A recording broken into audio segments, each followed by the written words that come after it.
Hey, Reg here, and welcome to another episode of Food for Thought. This is a world premiere. This is a world premiere. I've been through a whole lot, trial, tribulation, but I know.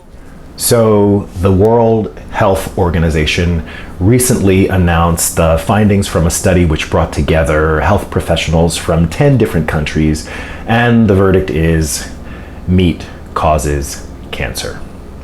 Their particular focus was processed meats, but they are recommending caution be used in terms of the amount of all red meat consumed. Now, I can't imagine how most people are going to respond to that news, considering when you look at the connection that was made between cigarette smoking and lung cancer in the mid-late 50s, and the fact that it took 50 years for people to accept the fact that cigarette smoking causes lung cancer. Now, of course, you had tobacco companies and cigarette manufacturers who were involved in, an actual conspiracy that was covered up, that was uncovered, where they actively campaigned to deceive the public.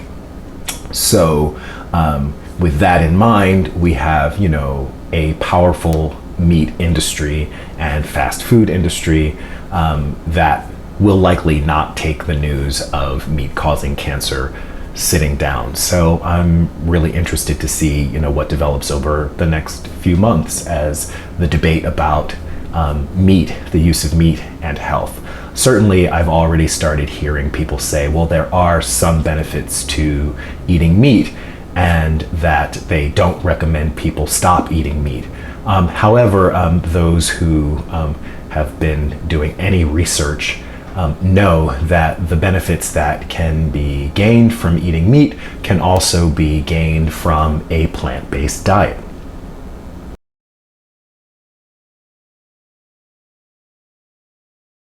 So I heard about this news from the World Health Organization for the first time on Brett Rollins' channel, and I also found a video that he had posted in response to Shanahan. Now, Shanahan is a fellow YouTube vlogger who's also kind of sharing her personal experiences as a vegan in the real world. And one of her recent posts was on a dilemma that she was having about taking a job. Catherine is pursuing a career as a print model, and this particular job would have had her promoting a non-vegan product.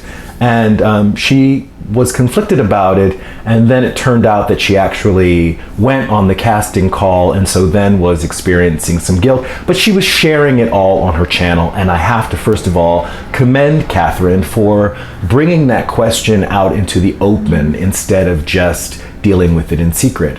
However, once it was made public, then I'm sure Catherine had to be aware that the expectation from her vegan followers and her vegan colleagues would be that she, not take the job, or at least, the hope would be a scenario where she wouldn't have to take the job, right? And so, not to be hypercritical of Catherine, but certainly one would say that if you're a vegan, you probably want to engage yourself in work where you're not always having to operate against your own values, right? So certainly you don't want to go to work in a slaughterhouse if you're a vegan. But there are vegans who possibly work in grocery stores where meat products are sold, or work in other industries where the focus of the work isn't the sale or use of animal-based products, but there may be an aspect of that in that work. And I would just say that you want to do your best If you're looking, if you want to look back on the principles of veganism as they are laid out, the idea isn't that one expects to never harm an animal or harm a living creature in their entire life, but that you are doing your best as much as is humanly possible to avoid harm to other animals. So making a decision to work in an industry where there is more than less harm being done to animals as part of the business itself is likely, it's going to leave a person who's a vegan always feeling in conflict. So to do your best to be in industries where you're not having to go live against your principles, live against your values. Now, on the other side, if Catherine had, turned down that casting call, might there have been some retaliation against her? Might the casting director have said, well, I'm not going to send her on any more calls because she rejected, this opportunity? So that's where we have to start thinking about, are the rights of vegans protected in the same way, for example, a person can't be discriminated against because of their religious beliefs. So there's another situation where a person has just decided that this is a particular belief that they want to follow in their lives, a certain religion, and those and that is protected under law. I don't know. I'm not sure how that translates to something like being a vegan, and I think that that's something that people should be interested in pursuing, especially if you're going to criticize people having to make the choices that they make and the compromises that they make in order to survive in the world as a vegan.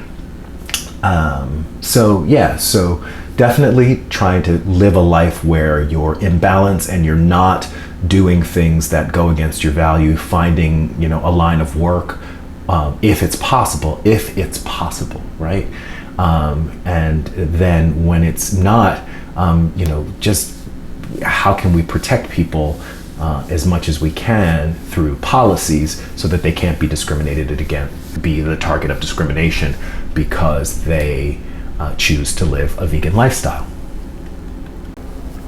So that's all for this episode of Food for Thought. Like it if you liked it, and of course, subscribe. This is Reg checking out. Love yourself. Peace.